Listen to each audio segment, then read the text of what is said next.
Hello friends, welcome to jewels kitchen.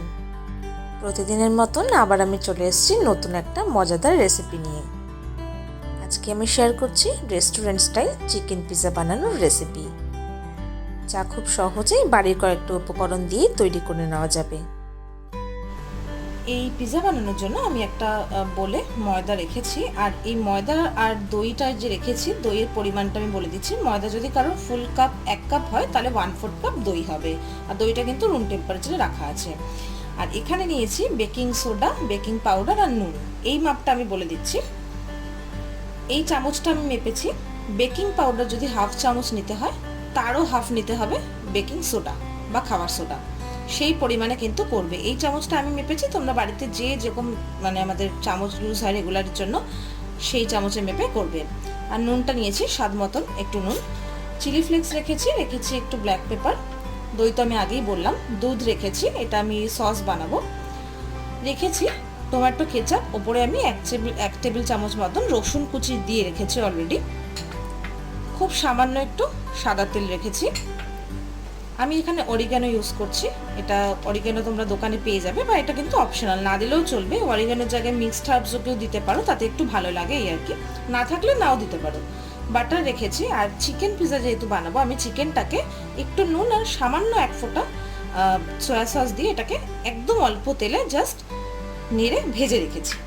ভেজিটেবলের মধ্যে আমি bell paper নিয়েছি, ক্যাপসিকাম নিয়েছি, সবগুলো কিন্তু জুলিয়ান করে কেটে নিয়েছি, আর পেঁয়াজ নিয়েছি।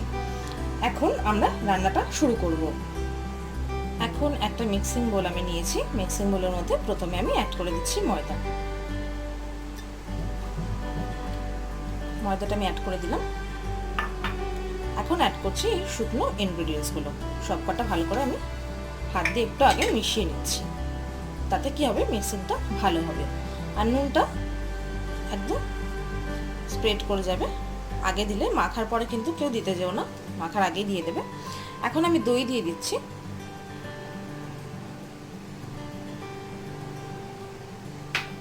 দইটা আমি ভালো করে আগে ময়দার সঙ্গে হাত দিয়ে এরকম ভাবে দেখো মিক্স করে নিচ্ছি। ভালো করে মিক্স করার পরে, আর দইটা কিন্তু রুম টেম্পারেচারে থাকবে, আমরা হাত দিয়ে খুব সুন্দর করে মিক্স করে নেব।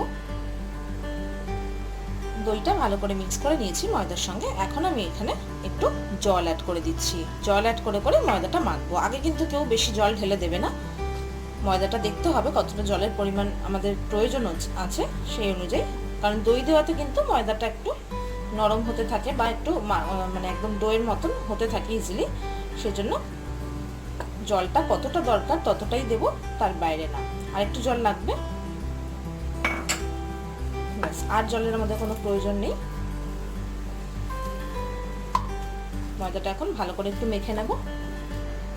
ময়দা মাখাটা কিন্তু একদম রেডি। আর দেখো সফট মেখেছি ময়দাটা। দই দেওয়াতে এমনিও ময়দা সবসময় সফটই হয়। এখন এই ময়দাটার ডোটা আমি এরকম হাত দিয়ে একটু ঘুরিয়ে নিলাম। ডোটাকে আমি একটা প্লেট দিয়ে চাপা দিয়ে রাখবো। এই সময় আমি একটা সস বানাবো, হোয়াইট সস বানাচ্ছি। সেই জন্য একটা ফ্রাইং প্যান বসিয়ে দিয়েছি, আর ফ্রাইং প্যানের মধ্যে আমি দিয়ে অ্যাড করে দিচ্ছি 1 চামচ বাটার। বাটারটা একটু গলে গেলে, গলে যাওয়া পর্যন্ত অপেক্ষা করব।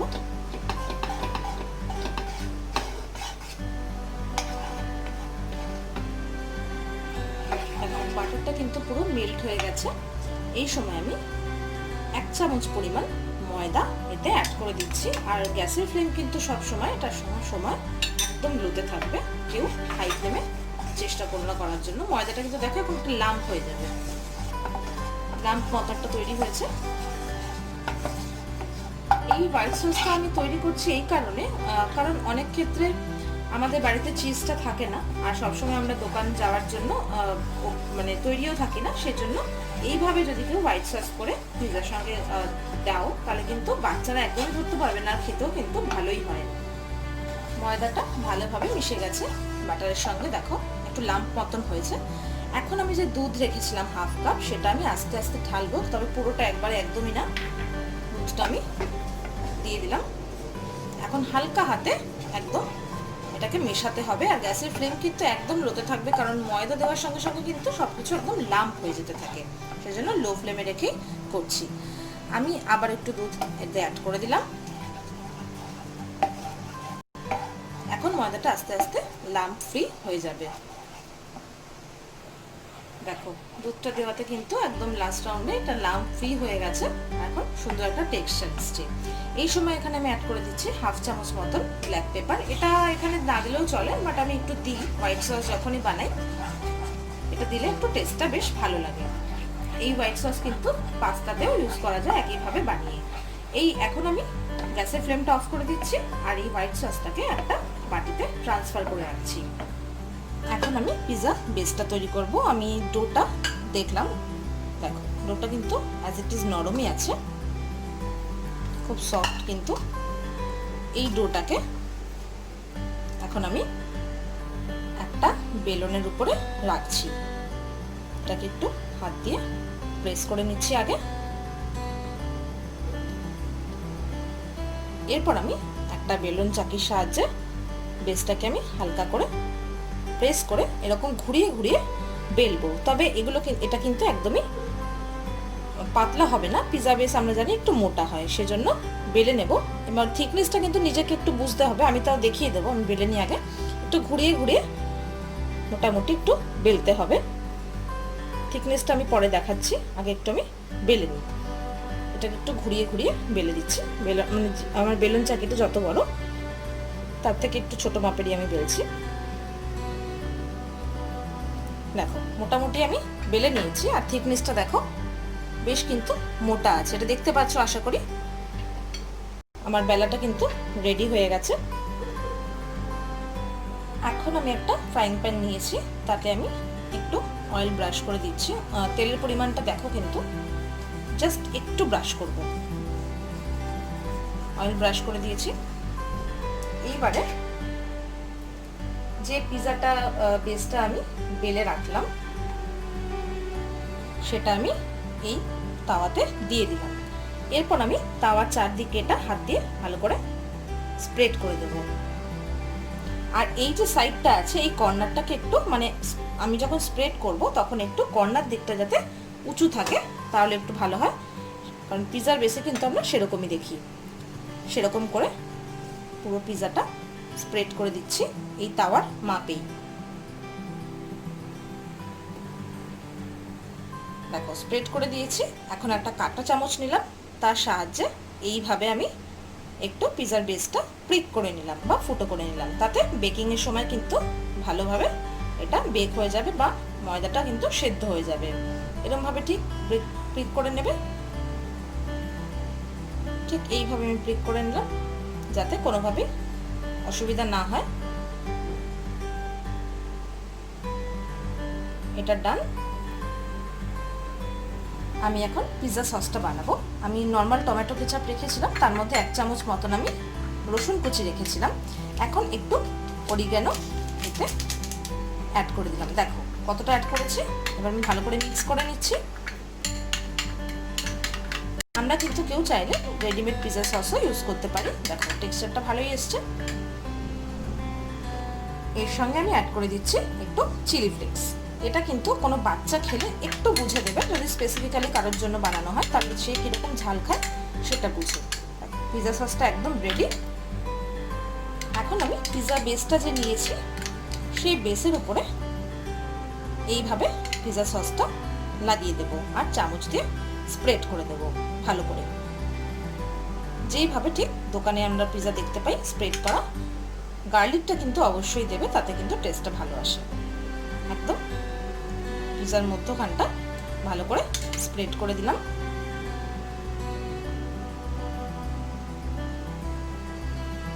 আর যারা রেডিমেড ইউজ করবে সসটা তারা কিন্তু গার্লিক এখানে আলাদা করে দেওয়ার দরকার নেই, কারণ সেই সসের মধ্যে মোটামুটি সব কিছুই দেওয়া থাকে। আমরা সবসময় অনেকেই দোকানে যেতে পারি না, আমি বেসিক্যালি সেই হিসেবেই পিৎজাটা দেখাচ্ছি রেসিপিটা, যাতে দোকানে না গিয়েও ভালোভাবে আমরা ঘরের জিনিসপত্র দিয়ে কিন্তু বানিয়ে নিতে পারি পিৎজা ভালোভাবে। এই সসটা আমি স্প্রেড করে দিয়েছি, পুরো সসটা এরকম আমি স্প্রেড করে দিয়েছি। এখন যে হোয়াইট সসটা আমরা বানিয়েছি সেটা খুব হালকা হাতে এইভাবে আগে চামচ দিয়ে স্প্রেড করে দিচ্ছি পিৎজার উপরে। এটা কিন্তু চিজের কাজটাও করে, বাচ্চারা কিন্তু বুঝতে পারবে না এটা চিজ বা হোয়াইট সস। এইভাবে একটু একটু স্প্রেড করে দিচ্ছি আর একটু অ্যাড করছি। এটা আমি পুরোটা লাগালাম না, বিকজ আমি পরে এটা আবার একটু অ্যাড করব। এরপরে আমি যে ভেজিটেবলগুলো রেখেছি সেগুলো এক এক করে এর উপরে দিয়ে দিচ্ছি।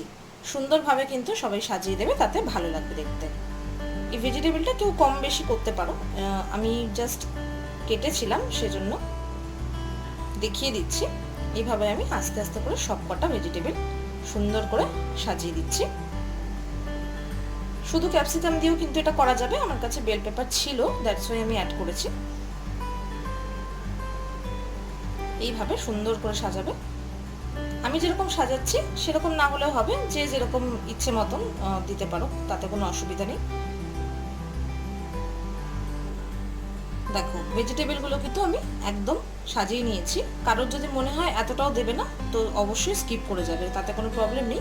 এখন চিকেনগুলো দেবো। চিকেনগুলোকে একটু, যখনই আমি চিকেনগুলোকে দেবো না, একটুখানি বসিয়ে মানে একটু ভেতর দিকে গেঁথে দেবো যাতে না বেরিয়ে যায়। আর চিকেন পিসগুলো যত সম্ভব ছোটই কিন্তু এতে করা ভালো, তাহলে ভালো লাগবে। আর বসাতেও কিন্তু পিজা বেসে সোজা হবে সেটা। দেখো চিকেনগুলো কিন্তু আমি স্প্রেড করে দিয়েছি। এখানে আমি কিন্তু অনেকগুলোই চিকেন দিয়েছি, সেটা দেখতে পাচ্ছ আশা করি। তোমরা চাইলে কমও দিতে পারো, কারণ পিজার উপর দোকানে কিন্তু অনেস্টলি বলতে এতগুলো চিকেন দেওয়া থাকে না, বা সেটা থাকলেও পিজার বেস কিন্তু আরও বড় হয়। আমরা বাড়িতে বানাচ্ছি, একটা ফ্রাইং প্যানের বেশি তো বানানো সম্ভব নয়, আর এটা যেহেতু ফ্রাইং প্যানে বানানো হচ্ছে সেজন্য। এরপরে আমি উপর থেকে একটু অ্যাড করে দিচ্ছি অরিগানো, খুব সামান্য দিচ্ছি। আর হোয়াইট সস যে আমি রেখেছিলাম, ওই হোয়াইট সস খুব অল্প অল্প আমি একটু একটু দিয়ে দিচ্ছি। চিকেনগুলো যেখানে দিয়েছি ঠিক তার ওপরে ওপরে দেখো আমি কিভাবে ড্রপ ড্রপ দিচ্ছি, কারণ এটা যখন বেক হবে বেশ ভালো লাগবে। এর বেশি কিন্তু এতে দেওয়ার দরকার নেই, কারণ অলরেডি আমি অনেকটাই দিয়েছি। জাস্ট একটু দিয়ে দিচ্ছি। হোয়াইট সসটা কিন্তু কেউ স্টোর করতে পারো, কিন্তু 1-2 দিনের মধ্যে খেয়ে নিতে হবে কিছু রান্না করে অবশ্যই। এইভাবে আমি হোয়াইট সসটা অল্প অল্প দিয়ে দিয়েছি। এখন আমি অ্যাড করে দেবো অল্প ব্ল্যাক পেপার। ব্ল্যাক পেপার আমি দিয়ে দিচ্ছি।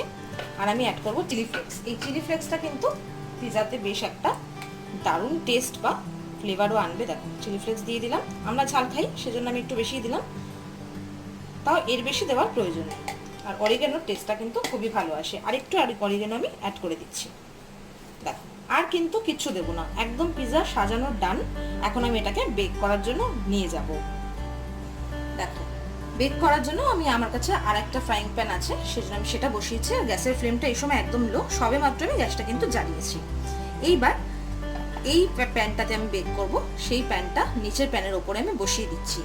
এখন এটাকে ঢাকা দিয়ে দেবো প্রায় 20 থেকে 25 মিনিটের জন্য। ঢাকা দিয়ে কিন্তু 25 মিনিট বাদে আমি ফিরে এসে চেক করব পিজাটা কতটা ডান।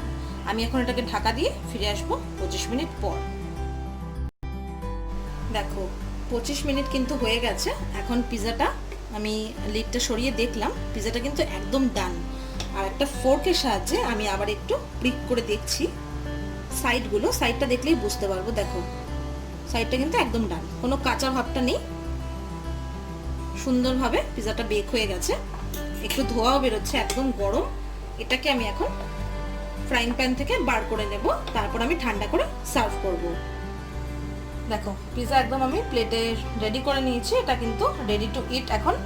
আর এটা আমি একটু ঠান্ডা হলে কেটে আমরা খাবো। আর তোমরা এই রেসিপি নিশ্চয়ই খুব এনজয় করেছো। আমি আশা করব যে বাড়িতে থাকা কয়েকটা উপকরণ দিয়ে কিন্তু এত সুন্দরভাবে একটা পিজা বানানো যায়। আর কম ভেজিটেবল চিকেন কিন্তু কম বেশি নিজেদের মতন করে নেবে। আর অবশ্যই এটা বাড়িতে বানিয়ে আমাকে জানিও কেমন লেগেছে। আর আমার চ্যানেলটা ভালো লাগলে অবশ্যই সাবস্ক্রাইব করবার অনুরোধ রইল। আর ভিডিওটাকে কিন্তু শেয়ার করতে একদম ভুলো না। অন্য কোনো দিন আবার আসবো অন্য কোনো মজাদার রেসিপি নিয়ে। ততক্ষণ সবাই ভালো থেকো, সুস্থ থেকো, আর দেখতে থেকো আমার চ্যানেলের রান্নাগুলো। Thank you.